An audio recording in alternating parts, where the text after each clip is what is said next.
esse trabalho, né, é um trabalho que eu realizei, um trabalho de pesquisa, e tem como foco a ponte dos jesuítas. É um trabalho em que eu utilizei petrografia para fazer uma integração com história e descobrir algumas peculiaridades da ponte que até então era desconhecida. Peraí, deixa eu botar isso aqui. Então, antes da gente começar a falar da ponte dos jesuítas, vamos contextualizar, né? A ponte, ela fica situada em terras que pertenceram à Companhia de Jesus. A Companhia de Jesus, ela foi dona proprietária de uma fazenda gigantesca que tinha início aqui na Baía de Sepetiba, atravessava a serra e ia até a região de Vassouras, incluindo as áreas onde está a Universidade Rural, né? Também pertencia à fazenda. Então, os jesuítas foram expulsos em 1759. Ih, não está passando, peraí. É isso.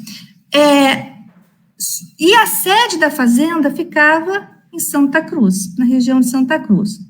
O primeiro contato que eu tive, notícia que eu tive da ponte dos jesuítas, foi num trabalho do Magalhães Correias, há 25 anos atrás, mais ou menos. Há 25 anos atrás, eu li esse livro do Magalhães Correia e eu fiquei estarrecida. Quando ele apresentou a obra de engenharia que os jesuítas tinham feito na área para drenar os pântanos da região. Então, eu fiquei realmente muito impressionada, porque eles fizeram uma obra de canalização, a gente passa hoje lá, a gente vê esses rios retificados, e você pensar que há mais de 200 anos atrás, eles conseguiram sanear a área e desenvolver ali uma pecuária intensa. Então, esse sistema dos jesuítas, eles envolviam uma série de canais, né, quilômetros de canais principais, que eram interligados por canais secundários que não está nessa imagem, essa imagem do Magalhães, e além desses canais, eles tinham também um sistema de dicas e comportas, ou seja, as margens dos rios eram controladas, a vazão, por diques e por um sistema de comportas que abria e fechava, controlando o volume de água na seca ou nas épocas de enchente, de acordo com a necessidade. Se vocês observarem esse mapa, né, para a gente ter uma ideia, aqui é a localização da ponte, que era o principal sistema de comportas, que continha o principal sistema de comporta, não era o único, mas era o principal. Aqui estão os areais, que ficam ali na região de Piranema. Então, dá para a gente ter aproximadamente uma ideia da localização da ponte. Vamos lá. Essa é a aparência da ponte dos jesuítas nos dias de hoje, né? Nós vamos falar mais detalhadamente das características dela, essa é a aparência dela hoje. E ela é mais conhecida, a imagem que mais é popularizada dela é a imagem da cartela que ostenta, que está posicionada no centro da ponte. Ela é uma ponte com colunas, tem 8 colunas, e no centro essa cartela com uma inscrição em latim. Então, essa é a imagem que hoje mais é popularizada da ponte. A ponte, ela foi tombada em 1938. É um dos tombos mais antigos do Brasil, é o tombo número 3 do IPHAN. Quando ela foi tombada num processo que caminhou junto, né, dentro do mesmo processo, os arcos da Lapa e o marco da Fazenda Real de Santa Cruz. Então, esse mesmo processo foi feito e esses três patrimônios foram tombados ao mesmo tempo. E olha só, eu falei que há 25 anos atrás eu tive a primeira notícia da ponte, né, que eu fiquei impressionada com a engenharia. Aquela engenharia, que eles usaram tecnologia holandesa, enviaram padres para estudar como que os holandeses faziam o sistema de drenagem e desenvolveram esse sistema ali na Baixada de Sepetiba. E o meu primeiro contato físico, né, a primeira vez que eu visualizei a ponte foi em 2009. Então, em 2009, eu fiquei frente a frente ali com a cartela, né, e eu fiquei um pouco intrigada, porque a cartela tinha uma mistura de rochas, e eu achei o conjunto um pouco desarmonioso, né? Quando vocês olham aqui a base, vocês veem a base, é um trabalho fino, delicado, né? Bastante delicado, com traços arredondados, e quando a gente olha o conjunto superior, ele está em desarmonia com a base. E eu pensei, esse conjunto não é o conjunto original. Só que pensar é uma coisa e provar, né, chegar à conclusão, se de fato é ou não, é outra. E aí eu comecei a trabalhar. Então, desde 2009, o que eu comecei a fazer? Eu comecei a coletar material de textos, né, o registro textual, tudo que você pudesse encontrar de texto relativo à Ponte dos Jesuítas, material iconográfico, ou seja, imagens, todas as imagens que eu pudesse obter, e fiz trabalho de campo. Então, é um trabalho longo, né, eu posso dizer que eu fiquei desenvolvendo ele de forma lenta ao longo desses 10 anos, e eu vou agora falar para vocês dos resultados dessa coletânea, né, desses 3 elementos. Os registros textuais, eu tenho que fazer uma reverência às obras do Benedito Freitas. Qualquer trabalho sobre história que seja feito em Santa Cruz, o texto básico tem que começar pelas obras do Freitas. A partir das obras dos Freitas, você abre o leque e vai desenvolvendo. Mas, então, a gente tem que fazer uma reverência, né, porque é um trabalho muito bom, e essa é a literatura básica para dar início, né, ao estudo de qualquer tema relacionado a Santa Cruz. Então, vamos lá, voltando aqui aos registros textuais, qual é o registro mais antigo que eu encontrei da Ponte dos Jesuítas? O registro mais antigo é um poema do padre brasileiro, ou português, desculpa, Prudêncio de Amaral, que era brasileiro, José Rodrigues de Melo. Esse poema foi publicado em 1781, e ele faz, em determinado momento, uma referência à ponte. Ele fala da ponte. É um poema escrito em latim, Existem 2 traduções que eu conheço, né, para português, uma de 1817 e uma que é a tradução em prosa do Paulo Zozinho e do Sérgio Zan, que são do Paraná, né? O padre José Rodrigues de Melo era jesuíta, ele residia no Paraná, e com a expulsão dos jesuítas, ele foi obrigado a sair, e ele veio até o Rio de Janeiro, e saiu do Rio de Janeiro em 1760. Então, eu acredito que esse período, esse ano de 1760, que foi que ele se encontrou com outro grupo de jesuítas aqui, eles, né, embarcaram juntos, foi o período que ele teve contato com a ponte. Isso significa mais ou menos 8 anos após a conclusão da ponte.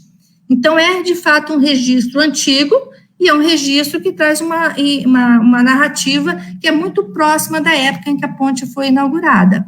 Então, aqui o trecho, né, o poema, que na verdade é um manual agropecuário, que mostra como você deve criar gado no Brasil, é algo impressionante. A gente não vai falar dele agora, porque a gente não tem tempo para isso, mas é um poema impressionante. Então, eu destaquei aqui alguns trechos do poema que são interessantes, né? E que traz alguma informação para a gente. Imposta ao rio foi lapídia ponte. Então, ele está informando aqui que a ponte é de pedra, né? Então, talvez uma das pontes de pedras mais antigas do Brasil, e raras, né? São raras as pontes que nós temos de pedra. São os cachorros, desculpe. Sobre arcos 4, levantada e firme. Então, ela tem 4 arcos, assim como hoje, ela mantém os 4 arcos de viva penha. Novamente, pedra, né? Penha é pedra. Só que essa pedra é viva. O que é uma pedra viva? Pedra viva é uma pedra que é trabalhada em cantaria. Não é uma pedra morta, como um bloco de rocha, que não foi trabalhado por mãos humanas. Então, é uma pedra viva. 2 recebem, abertos de contínuo, a justa força da corrente que traz do rio a madre. Então, você tem dos 4 arcos, os centrais são abertos e as comportas são laterais. Então, você tem comportas laterais e o centro aberto. Os outros 2, porém, quando releva, fechados, ou seja, né, a mesma formação, e com ferrado obstáculo, as refreiam, fazendo o rio recuar o passo. Então, a comporta é de ferro, né, ela é de ferro. O Freitas, ele acredita que elas deveriam ser de madeiras e apenas a engrenagem de ferro, mas em mais de um texto eu encontrei essa referência a comporta também ser de ferro. E a seguir, ainda dentro dos textos antigos, né, nós temos as memórias dos administradores. Então, nas memórias dos administradores, a gente também consegue algumas informações interessantes. O Couto Reis administrou a fazenda entre 1793 e 1804, né? E o Saldanha Gama administrou posteriormente. No texto do Couto Reis, ele confirma o que nós lemos ali no poema do Padre Melo, que as comportas eram laterais e o centro livre. No texto do Gama, né, ele afirma que as 4 comportas podiam ser fechadas. Então, ou Saldanha Gama se enganou na narrativa, ou, posteriormente, foram acrescentadas comportas também na parte central. O texto do Couto Reis, ele também traz algo aqui interessante, né? Ele acreditava que a ponte não estava acabada, a ponte, né, antes dos jesuítas irem embora. Ainda vemos restos de enfeites e pequenas colunatas que guarneciam uma espécie de parapeito. Quando ele fala em restos, a gente dá a entender que a ponte já está danificada, né? Ela tem resto de enfeites e guarneciam no passado. Então, a gente tem aí indício já nesse texto em que a ponte sofreu danos no período da administração do Couto Reis, ela já tinha sido danificada. E aí aparecem os primeiros registros textuais de intervenção, né? E ainda no século XIX, em 1847, há no livro da Superintendência da Fazenda Imperial registro do pagamento de um artesão pelo serviço que fez nos enfeites da inscrição de pedra que tem de ser colocada na ponte do Rio do Curtume, que é a ponte dos jesuítas. Então, olha só, ele foi feito um enfeite no século XIX e, pelo texto, esse enfeite ainda não está lá, ele vai ser colocado. Ainda no século XIX, poucos anos depois, o Conrado Jacob Niemeyer, engenheiro, registra que ele fez reparos na ponte. Então, vamos lá. Quando nós chegamos no século XX, né, nos 1930, houve uma obra de saneamento da Baixada, de recanalização, tratamento dos canais, abertura dos canais dos jesuítas, limpeza, e a ponte quase foi destruída. Por quê? A estrada que seguia e passaria pela ponte seria asfaltada, já existiam carros, né, e a ponte não aguentaria o trânsito. Então, ela foi decretada um problema, foi considerada um problema, e foi decretada o seu desmanche. Mas aí um grupo liderado pelo escultor Benevenuto Berna, fez uma petição, enviou ao Ministério, e eles conseguiram que a ponte não fosse derrubada, né? Então, só de curiosidade, a gente tem aqui na Praça Afonso Penha uma escultura do Berna. E aí ele, junto com o seu grupo e a comunidade de Santa Cruz, conseguiram impedir a demolição da Kombi. Aqui a gente tem um jornal de 1930, e essa é a situação da ponte hoje. Qual foi a saída, né?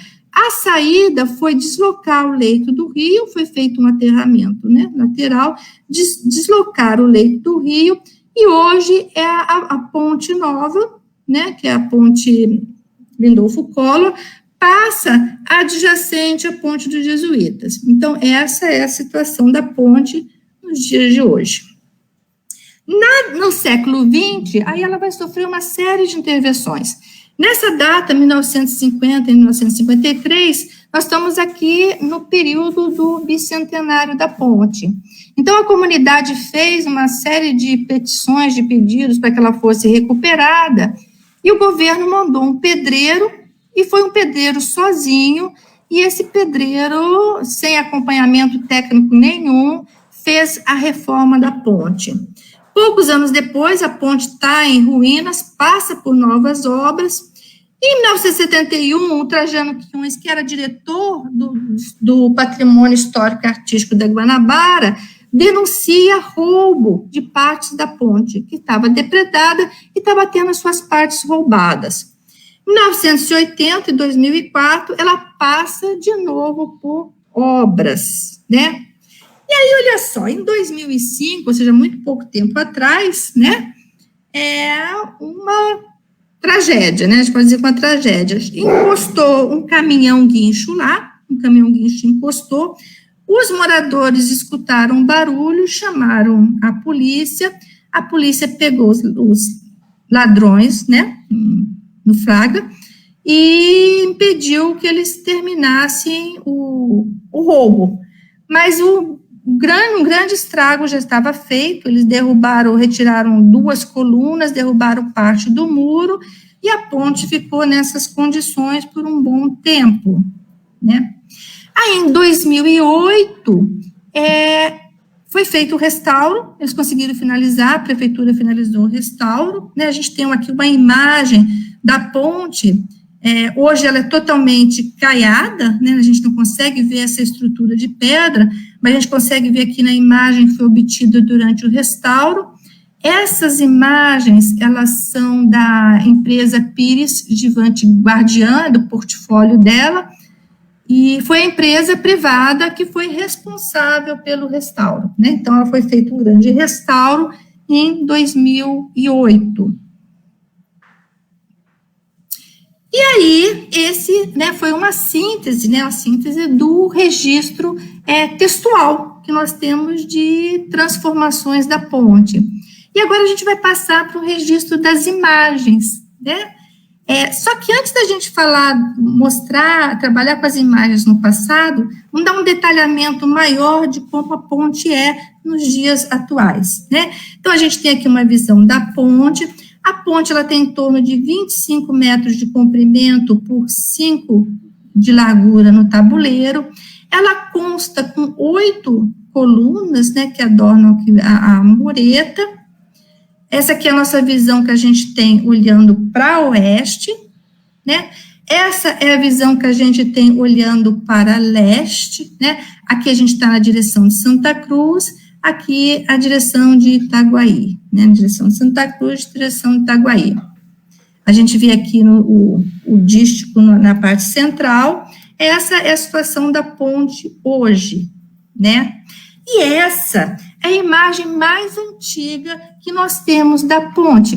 Então, essa ponte foi feita pelo Conrado Niemeyer, essa imagem foi feita em 1848, a gente vai recorrer a essa imagem algumas vezes aqui ao longo da apresentação, né?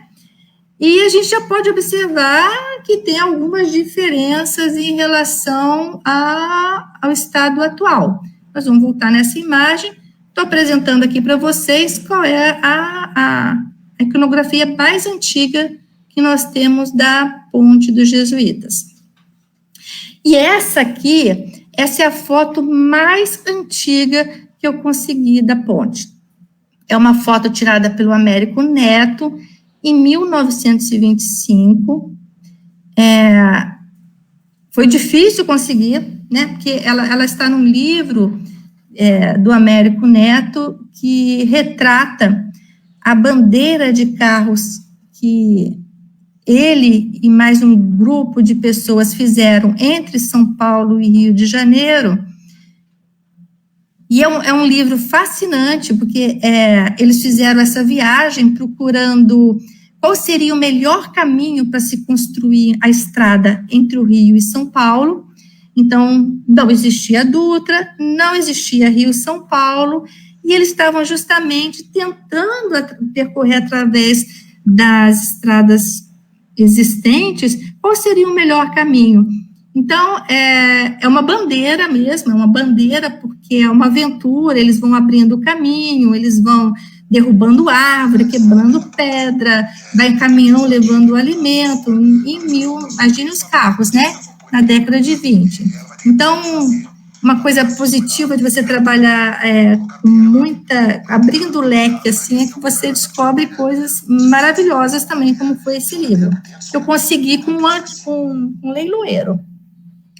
Então, nessa bandeira, ele passou pela Ponte dos Jesuítas, ele passou, né, registrou em texto, registrou em imagem, e nessa passagem ele afirma no texto que já pouca coisa restavam das colunas originais.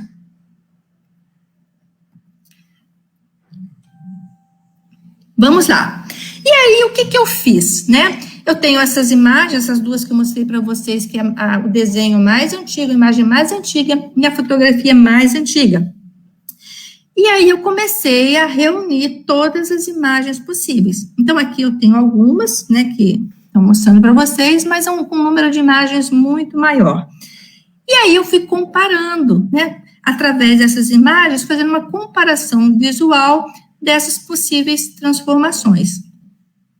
E a outra etapa, a gente vai voltar a falar dessas transformações, mas a outra etapa foi a etapa de campo, né? Você fazer o levantamento das características de campo da ponte. Então, vamos lá. Nesse levantamento de campo, eu observei algumas estruturas e identifiquei as estruturas. Aí você começa a perguntar, mas o que é isso na ponte? Por que isso tem essa forma? Por que isso está aqui?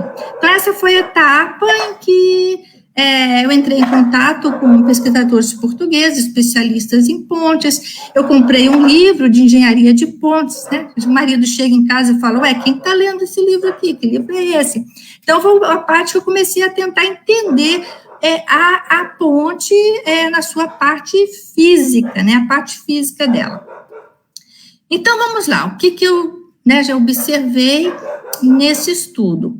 A ponte, ela tem 5 talhantes, né? Então, essa estrutura que fica aqui, a jusante, que não é muito bonita, por isso que ela não é retratada e nem muito fotografada, porque a parte, né, que fica jusante, ela apresenta 5 talhantes.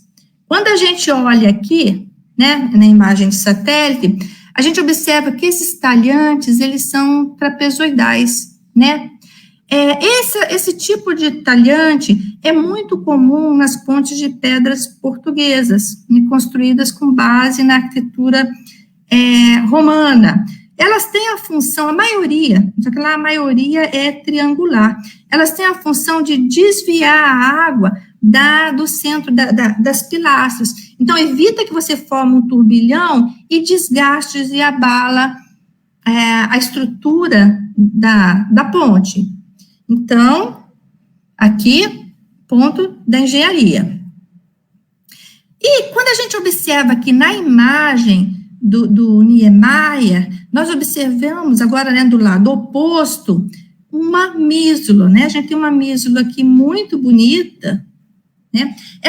A mísula, nessas pontes de pedra, ela tem a mesma função do talhante, só que ela não precisa nem ser em número, nem precisa ter o mesmo formato, porque você tem uma potência, uma suavidade muito maior das águas do outro lado. Então, ela funciona também como talhante e como apoio à estrutura da ponte. E se nós observarmos hoje, a gente encontra aqui o vestígio dessa mísula, né? Então, a gente tem essa estrutura aqui, que estava perdida, e a gente, analisando a imagem do Niemeyer, a gente descobre a função dela, que é aqui o que restou da antiga mísula. Outra coisa que eu observei foi que o interior dos túneis, eles continham blocos almofadados.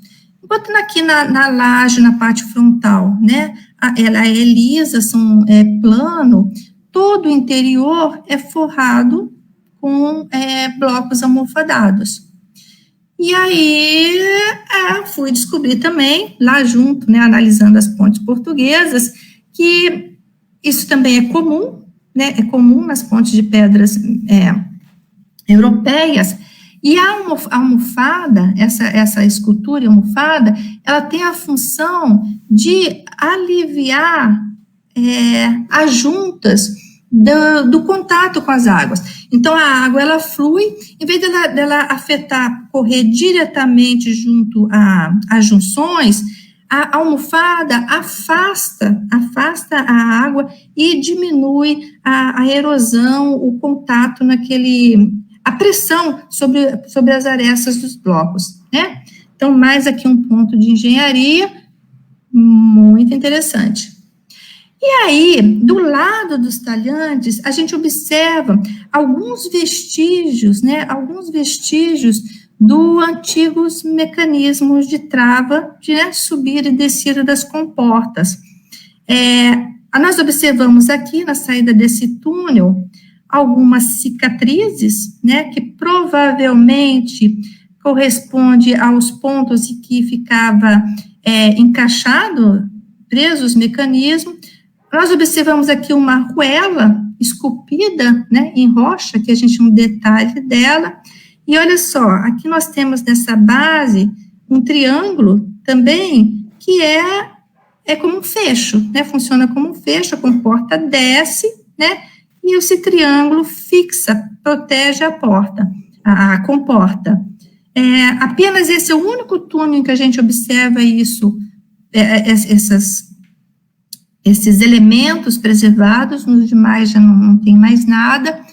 Quando o padre Padibé, ex-padre Padibé, esteve lá em 1937, ele afirmou que ainda existiam os castilhos de ferro, ainda conseguiu visualizar esses castilhos. Então, aos poucos, a gente vai, né, identificando qual o significado de cada uma dessas peças de cantaria na estrutura da ponte. Aqui, só para vocês terem uma ideia, né, de como seria esse mecanismo, é claro que não é exatamente igual a esse, né, porque você tem aqui, onde passaria pela arruela, até porque é muito difícil você encontrar imagens desse mecanismo, e as que eu encontrei, as poucas que eu encontrei, você tinha que pagar para poder baixar a foto, e como eu gosto de fazer tudo certinho, eu não baixei, né? Mas para vocês terem uma ideia de como funcionava esses mecanismos de comportas. E aí, olha só, a ponte, ela tem no tabuleiro uma escadaria, né? Uma escadaria que desce uma espécie de túnel que já rendeu muita história, né?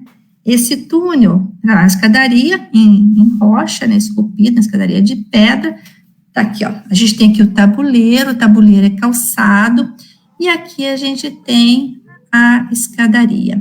Ela tem mais ou menos uns 2 metros para você chegar no fundo de profundidade, né? Aqui está o Guilherme entrou aqui para verificar a altura, e ela não dá passagem para nada, né? O que a gente tem aqui no interior é uma rocha que faz uma espécie de chicana e tem aqui uns 20 centímetros de abertura na base. Então, uma abertura, né, uma escadaria que sempre entregou muita gente, e lendas a lenda mais popular e a mais repetida é que ela daria acesso a um túnel que levaria da ponte até a sede da fazenda em Santa Cruz. O fato de existir essa rocha aqui com uma espécie de chicana com uma passagem, me levou, a princípio, a pensar que pudesse ser algum tipo de sistema de drenagem. Eu até entrei em contato com um pesquisador português que é especialista em pontes, né, ele orientou vários trabalhos em pontes, pediu opinião, e ele também não soube dizer o que era, achou que podia ser um sistema de drenagem, o que não faz muito sentido, porque a ponte é abaulada, então ela cai nas bordas, né, a água escoa naturalmente, não haveria necessidade desse tipo de sistema.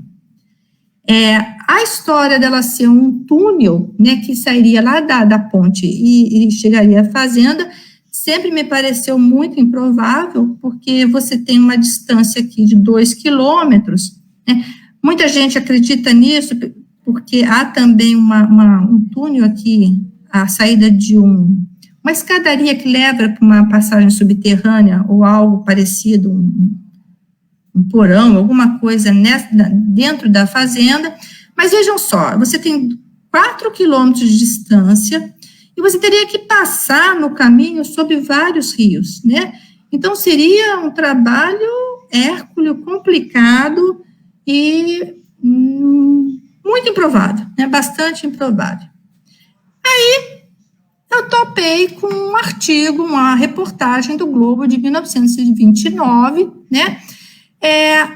Uma declaração da própria diretoria do patrimônio, afirmando que aquela passagem era passagem para os padres tomarem banho. Era uma escadaria em que eles desciam e iam até o rio tomar banho, até um dos túneis tomar banho, né? E que nessa época, em 1929, a passagem foi obstruída por uma queda de um bloco da estrutura, né? Então, ou seja, estava ali a resposta o tempo todo, né? O Freitas já havia dito que os padres desciam por uma escadaria e tomavam banho, né? E a gente tem aqui o jornal O Globo, 1929, dizendo que essa passagem foi obstruída pela queda de um bloco. Então, não tem mais mistério, realmente ela tinha essa função. Aqui a gente tem uma imagem da ponte, aqui o tabuleiro, e aqui, ó, nesse ponto aqui, lá na extremidade sul, é onde está essa abertura, essa escada. Opa! Agora a gente volta aqui para a imagem, tá? Do Niemeyer.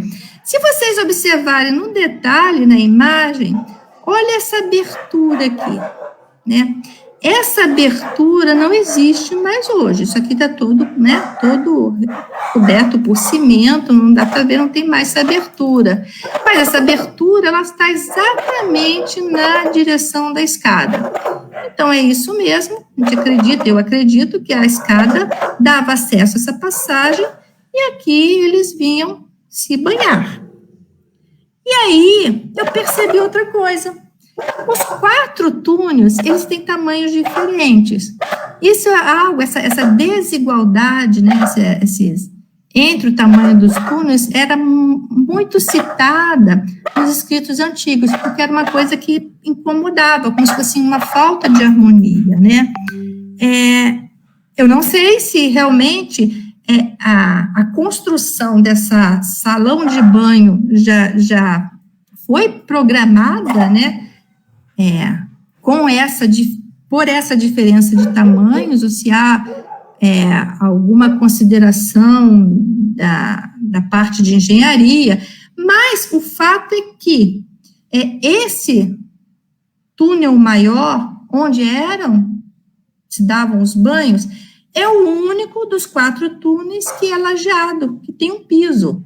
Todos os outros não tem piso, não tem assoalho, são de terra, né? A gente já vê aqui com pedregulho, mas realmente os jesuítas fizeram aqui uma piscina, né? Uma piscina, e como dizia Freitas, eles fechavam aqui, né, nos dias de calor, quando necessário, e se refrescavam após o trabalho. Os escravos também costumavam nadar, era um local de refresco. E aí vamos às rochas, né? Vamos às rochas. E é o nosso foco aqui. Então, olha só, de fato, né, aquela minha primeira impressão de que havia uma mistura grande de rochas é verdadeira, né? É verdadeira. Quando nós observamos aqui o conjunto, né, o que a gente percebe são 4 tipos de rochas diferentes. Nós temos aqui na base, né, que é a parte mais bonita, que tem um trabalho mais delicado, um alanita granito, que está esculpido num monobloco, ou seja, é uma única peça, né? Nós temos aqui no centro um símbolo da Companhia de Jesus e a data, né, que se acredita ser a data de inauguração da ponte, em calcário, e nas laterais a essa peça, nós temos um gneiss porfiroclástico com granada, né, bastante de granação grossa, e no topo nós temos uma quarta rocha, que é um granito granular de granulação grossa cinza, né? Então, nós temos aqui 4 tipos diferentes de rocha no conjunto. Aqui um detalhe, né, para vocês verem o alanita granito, que é o granito favela, é aquele granito favela, granito andorinha, né, granito que o pessoal do Rio aqui conhece bem, né, belíssima escultura, ele se presta bem à escultura, porque ele é equigranular, né, é difícil você fazer um trabalho desse, uma rocha que não seja equigranular. Esse é o texto em baixo relevo. E esse granito, né, essa parte inferior, é a que contém a faixa, né, com o famoso texto em latim. Esse texto, na época que eu lia 25 anos atrás, também foi um texto que eu achei bastante impactante, né, é uma frase em latim bastante impactante. Nós temos aqui a tradução dela por 3 autores diferentes, as palavras são diferentes, mas o sentido é o mesmo, né? A que eu mais gosto é a do ex-padre Padberg. Dobra o joelho sob tão grande nome, dobra viajante. Aqui também se dobra o rio em água refluente, né? Então, quando a gente olha as outras frases, o sentido é o mesmo. Curva o joelho sob tão grande nome, ó viajante. Curva. A refluente água do rio aqui também se curva. Então, você se dobra o joelho, você faz a reverência, no caso, a Jesus, né, ou representada ali pelo símbolo da companhia, e também a obra humana, né, que é capaz de controlar a natureza, né, de certa forma. Até o rio se dobrava diante de um poder tão grande. E aí, na mesoestrutura, então a gente olhou aqui, né, mostrou a imagem, quais são as rochas que estão ali no dístico, e que tipo de rocha nós temos na mesoestrutura, na parte inferior. Na parte inferior, nós vamos encontrar só 2 rochas, né, o alanita granito e o gneiss com granada porfiroclástico. Esse gneiss com granada, ele é um ortogneiss, porque nós encontramos ele com textura ígnea preservada, né, e deformado, com vários graus de deformação, que vai dar uma variação textural, que para quem é leigo pode parecer que é uma rocha diferente, mas não é, né, é uma rocha ígnea cortada por zonas de cisalhamento. Então, você tem estágios de deformações ali, texturas diferentes. Então, na base, nós temos as 2 rochas, o granito e o gneiss, esse gneiss com granada.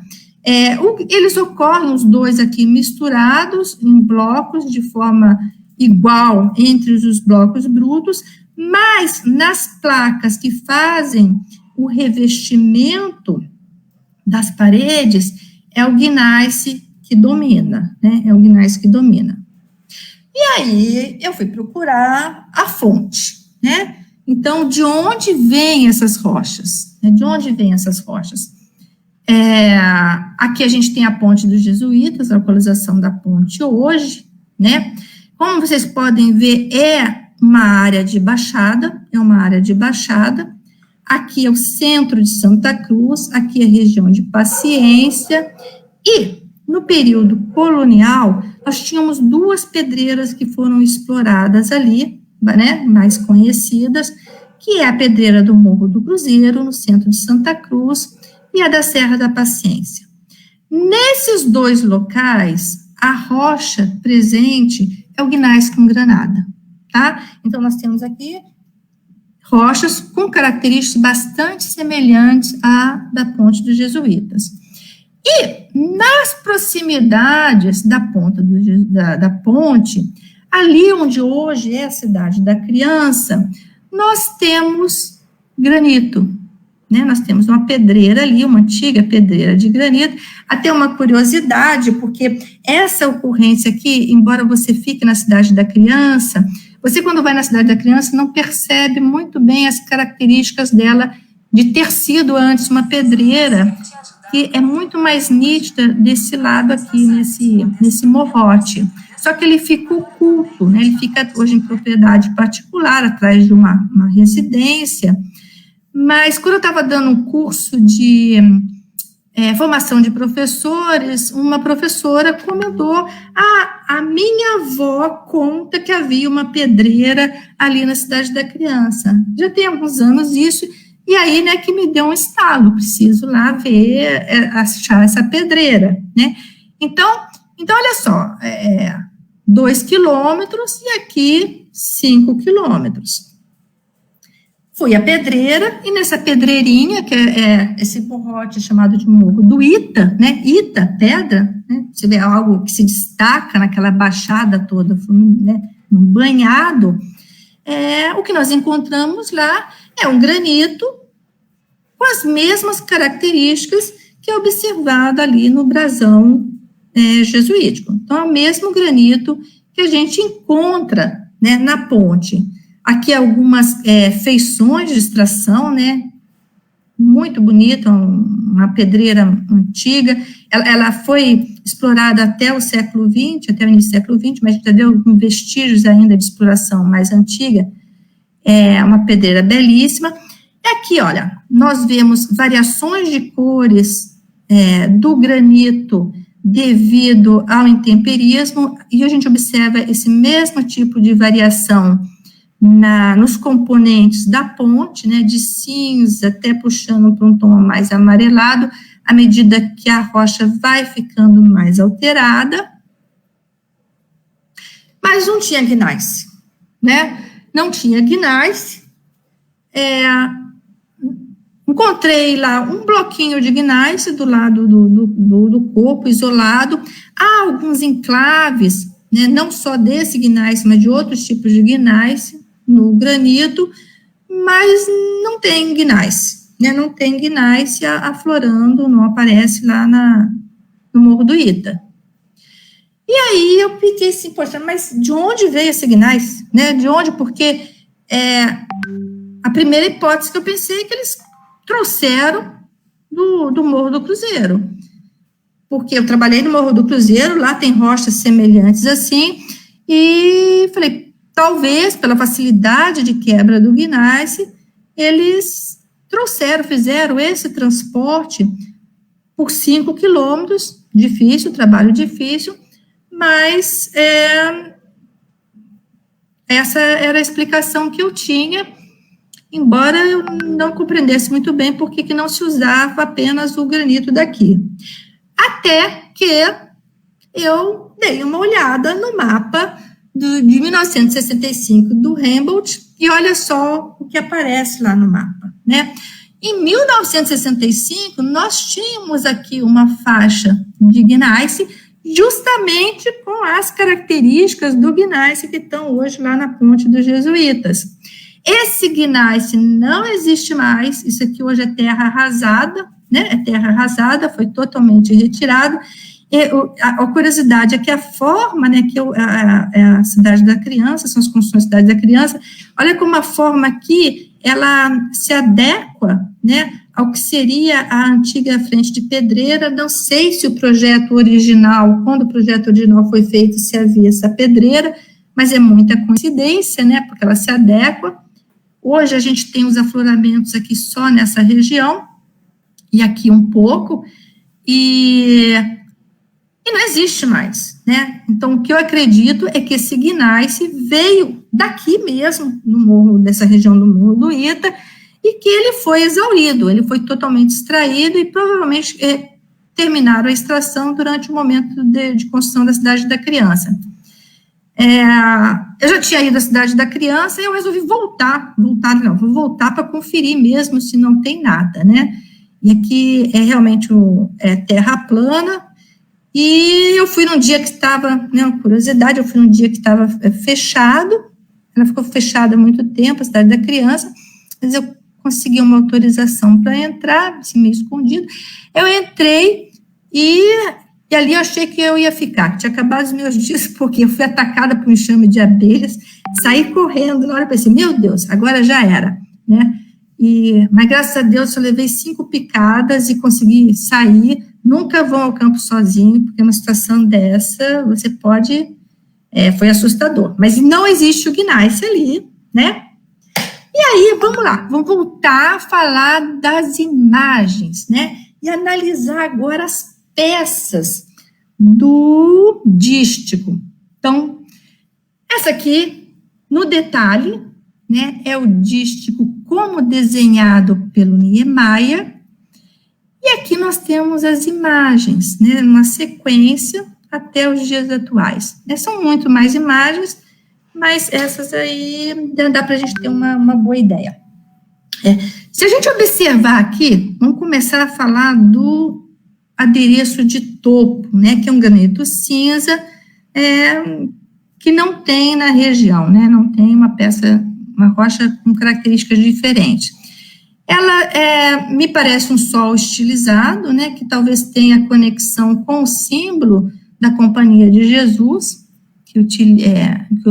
do qual o sol faz parte, mas se nós observarmos aqui nessas fotos de 1925, vocês vão ver que essa peça não existe, né, ela está ausente nessas imagens, mas ela aparece aqui nessa imagem de 1931.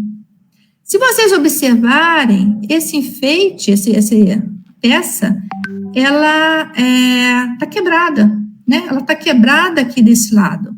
Essa peça atual, ela não tem nenhum sinal de ruptura, é uma peça inteiriça, sem nenhum rompimento.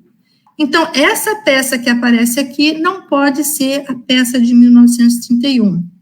Em 1942, a peça é vista novamente, né, para desaparecer mais uma vez em 1963. Né, ela desaparece, e nas imagens, a partir de 81, a peça retorna com as características atuais. Né? Então, essa peça, com certeza, não é a peça de 1931 e talvez, muito provavelmente, não é a peça de 1942.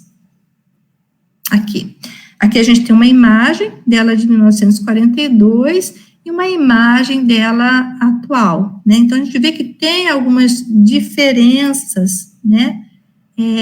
Embora a foto não seja com uma qualidade muito ruim, dá para ver algumas diferenças nas características da peça.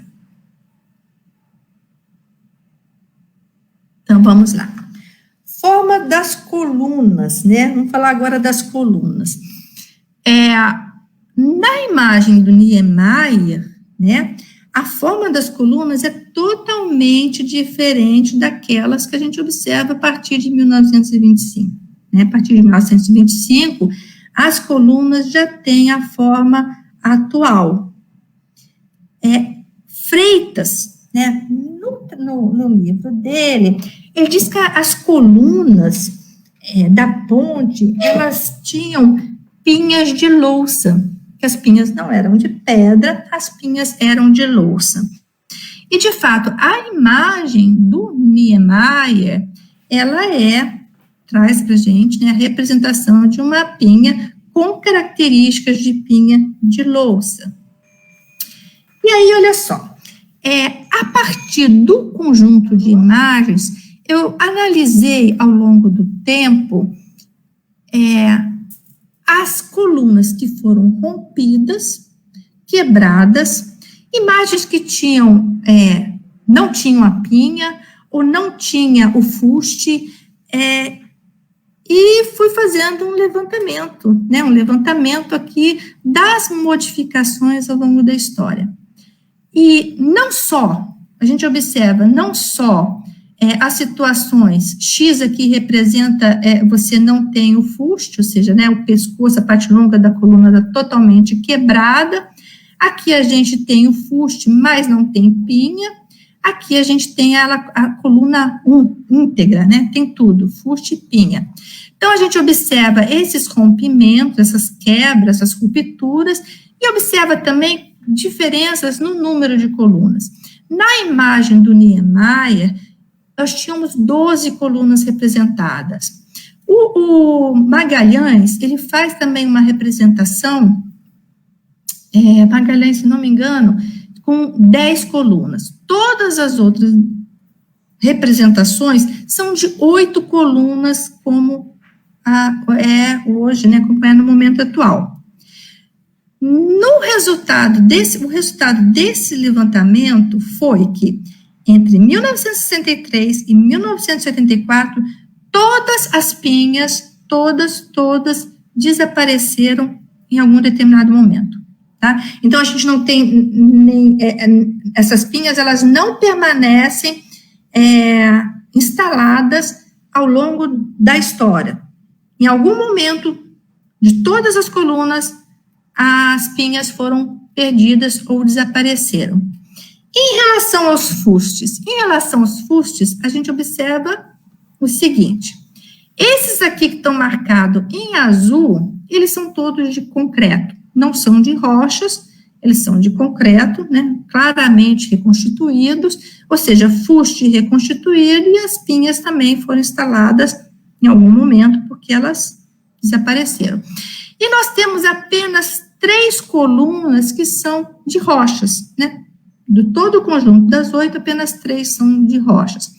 Se nós observarmos aqui, essa aqui, que ela é toda de rocha, mas ela foi rompida, aparece quebrada numa fotografia de 1929. Aparece rompida, né? Quebrou. Hoje ela é íntegra, não tem sinal de rompimento.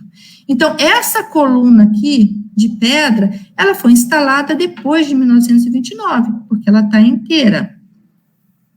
Tá? Essas 3 colunas, só lembrando aqui que elas são do Granada biotita gneiss, né? Que é o gneiss, são características que tem na ponte, que tem na Pedreira de Santa Cruz. E aqui, essas centrais, tá? Essas centrais, elas também têm características diferentes entre si, né? Essa aqui não aparece numa imagem de 1963, então, né, não sei o que aconteceu, aí ela voltou a ser instalada, a partir disso ela desaparece, e ela é esculpida em monobloco, ou seja, ela é um conjunto, o capitel e a pinha, ele formam uma peça só. Essa aqui, ela forma 2 peças, a semelhança dessa da extremidade norte. Então, ou seja, são 3 peças em pedra, mas com características, com detalhes diferentes. Aqui, para a gente ter uma imagem, né, para vocês terem uma ideia do que eu estou falando, você tem uma peça separada dessa, e aqui a gente tem um contato entre as 2 montagens, né? Essa peça, à esquerda do dístico, ela é esculpida num bloco só. Então, isso mostra para a gente, né, provavelmente aponta para momentos de elaboração diferentes. As demais peças, as demais pinhas, né, das peças de concreto, essas outras pinhas, elas são feitas por um grano de orito, grano de orito, tonalito, né, ali no meio termo. Como eu falei, elas desapareceram em determinado momento e surgiram a partir de 1985, e elas são feitas por rochas que não têm nada a ver com o resto das rochas presentes na ponte, elas são completamente diferentes, ou seja, são rochas sem nenhuma identidade com o entorno ali de Santa Cruz, né? Então, elas são forasteiras. Então, o que a gente pode observar aqui, né, é que ao longo do processo de reconstrução, de restauração da ponte, foram usadas rochas com características distintas. E aí, né, a questão do dístico, que é muito diferente na representação de Niemeyer do dístico atual. Aí a pergunta que se faz é, será que o Niemeyer fez uma representação estilizada desse dístico, né? Porque ele é muito diferente do atual. E a gente sabe, pelos textos antigos, que a inscrição latina, que não está aparente aqui, foi de fato feita pelos jesuítas, né? Tem lá nos textos de Magalhães, até transcrita a frase na sua íntegra. O que teria acontecido, então? Seria esse mapa, essa imagem estilizada? Eu acredito que não. Por quê? O Niemeyer, ele foi muito preciso no desenho, tá? Os arcos são desiguais, como de fato são. A mísula que está aqui, a gente vê essa mísula lá, né? Está presente os vestígios dela. Essa distância entre as colunas, você vê que a distância entre as colunas é desigual. Não tem simetria em relação ao centro. Eu fiz a medição dessas colunas em relação às proporções de Niemeyer e elas batem exatamente. A gente tem em relação ao centro dessa coluna 11 metros e essa 12,7, né? Então, ele era engenheiro militar, muito matemático, muito preciso, e eu acho que alguém que tenha feito algo assim tão detalhado, a gente vê aqui no dístico, quando você amplia, até a junção dos blocos aparece na imagem. Então, eu acho que ele não teria o porquê representar de forma estilizada. E a outra questão que apresenta é a questão do revestimento. A gente vê aqui os revestimentos dele em lajes, né, que são cantarias aqui, e atualmente ele está com um reboco de cimento. Então, seriam essas lajes também desenhadas para deixar a imagem mais bonita, ou elas existiam no passado? Eu acho que elas existiam, assim como ele desenhou, porque quando nós observamos aqui do lado oposto, a gente vê ainda algumas lajes preservadas, e algumas fotografias antigas, essas lajes sobem além desses limites. Então, eu acho que elas realmente existiam do outro lado, né? A gente não consegue mais visualizar essa estrutura da ponte, ela está revestida por reboco. Eu acho que elas eram, de fato, esse revestimento. Havia também a jusante. Acabei de perceber que eu fiz troca de jusante montante lá atrás. E o dístico, né? Vamos analisar agora o dístico. Olha só. Esse aqui é o dístico desenhado pelo Niemeyer. Olha aqui que eu falei para vocês a junção dos blocos, né? O detalhe com que ele faz a junção. Quando a gente analisa a proporção, a diferença, né, da posição das colunas, a gente vê que elas são equivalentes, mas que a proporção dos dísticos em relação à abertura é muito diferente. Os dísticos aqui, né, as laterais estão próximas, e aqui ele tem um tamanho muito reduzido. A placa de carbonato tem o mesmo tamanho, né, e essa base aqui, ela está muito ampla, né, para sustentar esse dístico. Essa base não casa, né, não casa. Vamos dar mais uma olhada num detalhe aqui. Quando a gente olha aqui, a gente vê que essa peça superior, né, ela é uma representação estilizada do brasão imperial. Então, no período do Niemeyer, a gente estava sob o Império, né, a ponte traz características do governo imperial. Agora, se nós olharmos o bloco central aqui, com a inscrição jesuítica, nós vamos perceber que ele, sim, tem as mesmas características, né? As mesmas características, só que já bastante desgastado. Olha só. Aquele mesmo contorno hexagonal, né? Uma peça bastante preciosa, o mesmo contorno hexagonal, a mesma inscrição e realmente com característica de ser a mesma peça representada no Niemeyer.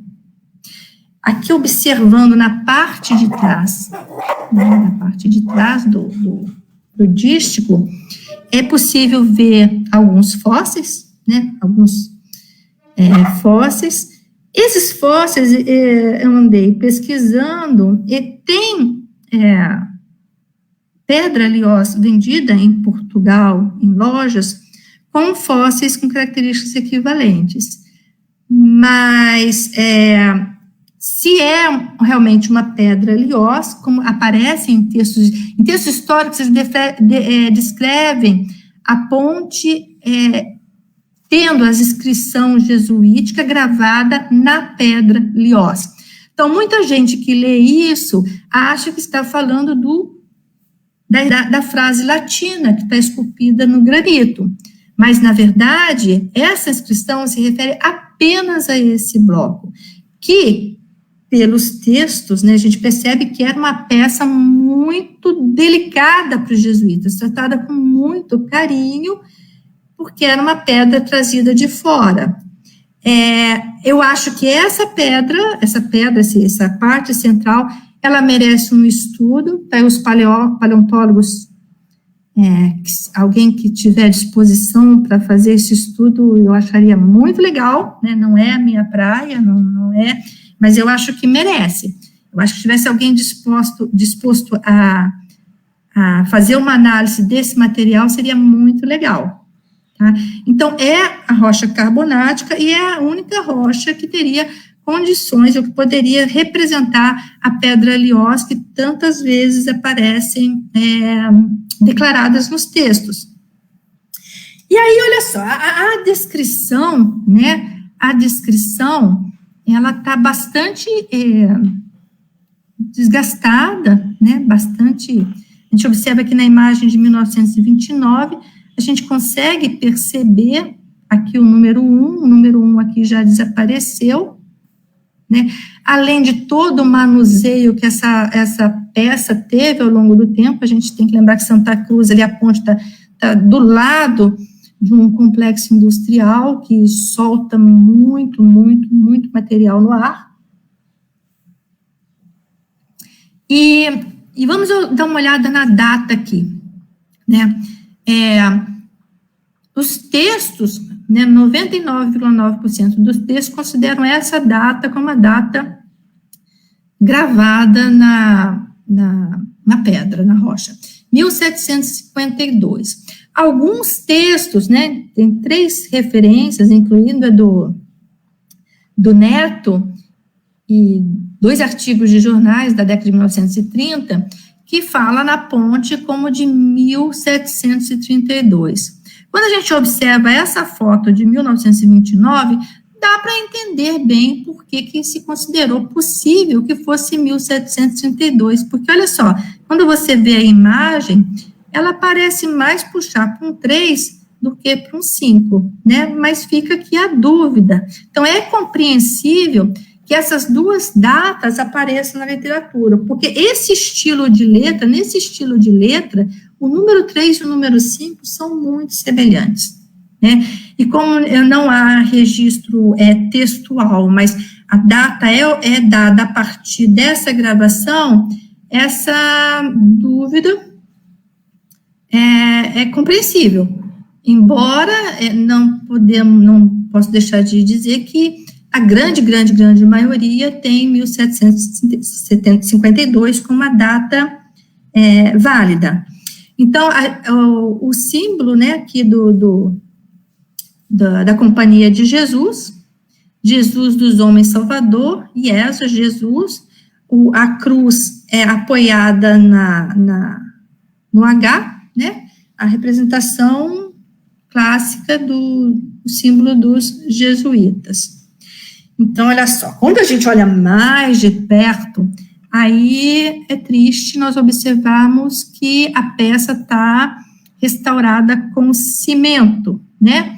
A gente vê um cimento aqui bastante grotesco, e esse cimento é o cimento que o Freitas se refere, que foi feito no Bicentenário, foi colocado no Bicentenário, feito pelo aquele pedreiro que foi lá sozinho né, sozinho, sem nenhum acompanhamento técnico, sem nada, como ele diz, ninguém do IPHAN foi enviado para acompanhar o trabalho, e olhando distante a gente não consegue perceber, mas olhando de perto você consegue ver esse material, né? E a extremidade da fita, né? Isso aqui é interessante. Em 1925, a gente vê que essa extremidade aqui já havia sido rompida, né? Ela estava quebrada, parece quebrada nessas imagens, e foi feita uma restauração. Eu acredito que ela tenha sido feita na década de 50, no bicentenário, por este mesmo pedreiro, provavelmente, porque o Noronha Paiva, que fez a ilustração para o Freitas do Livre, ele ilustra a ponte de duas formas na mesma publicação, rompida e com a peça recuperada, né? Mas olha a recuperação, né? A gente tem aqui uma rocha, é um granito também, mas com textura, com granulação, com características completamente diferentes do nosso granito favela. Um cimento com aglomerado bastante grosseiro, com pátio, biotita, feldspato, né? Ele é bastante grosseiro, que funcionou, mas não funcionou muito bem, né? Porque poderia ter sido utilizado o granito que estava ali do lado, né? Do lado da ponte. Esse mesmo cimento é o cimento que a gente observa fazendo a junção da ruptura da coluna, daquela peça que é um monobloco, né? E os blocos laterais, né, do gneiss. Vamos lá, os blocos laterais, quando a gente observa aqui, você vê que eles têm coloração diferente, né? Essa coloração diferente indica um tempo de exposição diferente dessa superfície. A gente viu lá na pedreira do granito o efeito que o temperismo faz na coloração, né? E a superfície também tem um desgaste diferente. A gente vê que essa peça mais amarelada, ela tem uma superfície mais rugosa, que é uma superfície mais lisa, né? Indicando tempos de exposição diferente. Quando a gente olha na parte de trás, na parte traseira, a gente vê que aquela peça que está menos alterada, ela tem um acabamento aqui mais plano, enquanto que a outra, que está mais alterada, ela é bastante irregular desse lado, né? Então, tudo isso para a gente aponta na composição dessas peças em momentos diferentes.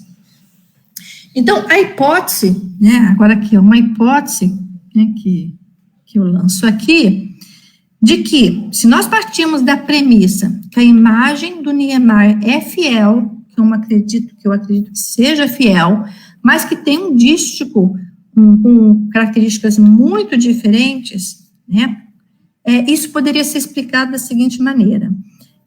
Essa peça é uma peça original, porque esse texto em latim, ele é narrado já como de origem jesuítica, feito pelos jesuíticos, pelos administradores mais antigos da fazenda. Essa peça aqui, nós vemos ela em imagem e descrita nos textos em todo o material, né, em todo o material. Então, essas seriam peças originais. No Niemeyer, esse conjunto, essas peças, essa peça aparece, essa aqui está ausente. Quando o Niemeyer fez aquele desenho, o que nós tínhamos ali era um disco que substituía o disco original. Os jesuítas foram expulsos do Brasil e durante o período da colônia e do império, ele foi substituído. Com o retorno da República, esse material voltou, né? Saiu o símbolo imperial, que houve um movimento, né, até de recuperação da memória dos jesuítas com a entrada da República. Só que quando esse material voltou, vocês viram que ele voltou para uma base que estava ampliada, que já não tinha as mesmas dimensões, mas ele voltou danificado e foram adicionadas as novas peças. Essa peça aqui é extremamente recente, a gente vê que é uma peça que foi instalada na obra de restauração na década de 80. Ela é lisa, ela é polida, ela tem características completamente diferentes, rocha completamente diferente. Então, olha só, ao longo da história, esse patrimônio, né, ele passou por várias intervenções. Né, a gente conseguiu aqui dar um quadro dessas intervenções. Em nenhum momento, houve um acompanhamento de um geólogo, né? Se houvesse, em algum momento, um acompanhamento de um geólogo, nós já tínhamos esses profissionais já no século XIX, né? Nós já tínhamos profissionais que atuavam nessa área no século XIX e, mais escandalosamente, de maneira, né, no período recente. Não teria acontecido essa utilização de rochas que não têm identidade local, né? Se nós tivéssemos um geólogo, né, acompanhando, fazendo um trabalho de petrografia, o material reposto faria com que o produto do restauro fosse muito mais semelhante, muito mais fiel ao produto original, né? Daí, a importância, que eu acredito, de você ter um geólogo trabalhando junto nesse tipo de projeto, sempre, né? Sempre deveria ter um geólogo acompanhando. Bom, esse foi o meu recado, né? Estou aqui terminando. Se vocês quiserem ter acesso a esse artigo, né, ao texto do trabalho, ele pode ser encontrado nos anais do Museu Paulista, que lá está o texto, tudo explicadinho, com bastante detalhe, com todas as referências, né, aqui o link para o acesso E fica o meu convite que visitem a Ponte dos Jesuítas, levem os seus alunos, profissionais da área de arquitetura, de engenharia, de belas artes. Ela tem material ali para todo mundo, né? Tem material de interesse para todo mundo, professores de história. É um lugar que tem que ser visitado, né? Então, é só.